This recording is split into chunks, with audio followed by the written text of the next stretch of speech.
Welcome to this lesson on motion. In this presentation, we will explore different types of motion, their causes, and how to understand relative motion in physics. Motion is defined as the change in position of a body with respect to time. It is one of the most fundamental concepts in physics. Understanding motion helps us describe how and why things move. There are different types of motion, depending on how an object moves. These include translational, oscillatory, rotational, spin, and random motion. Translational motion is when every part of an object moves in the same direction and covers equal distances. A good example is a car moving along a straight road.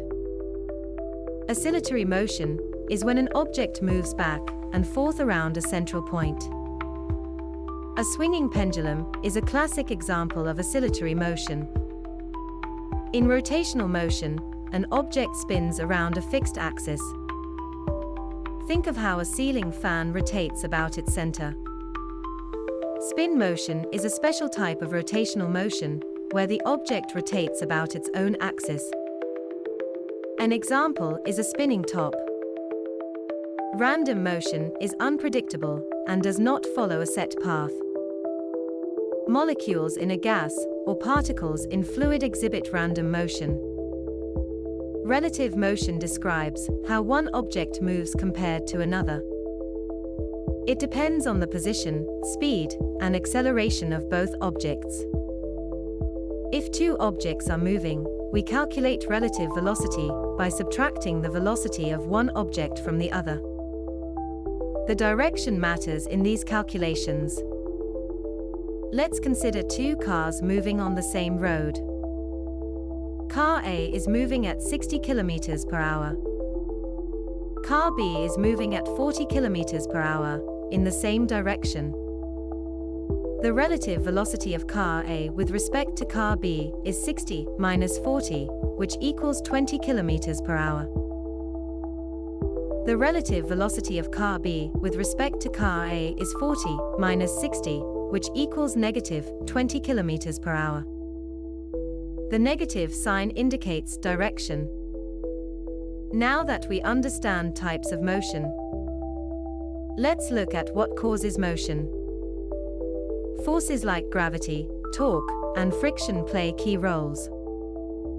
A force can move an object or stop it. Torque causes rotation. Friction can both resist and cause motion. Gravity pulls objects downward, while tension in strings keeps motion going.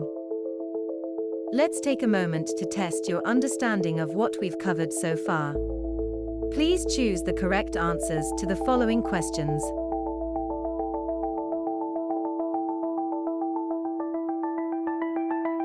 In summary, motion describes how objects move over time. We explored different types of motion and how forces cause motion.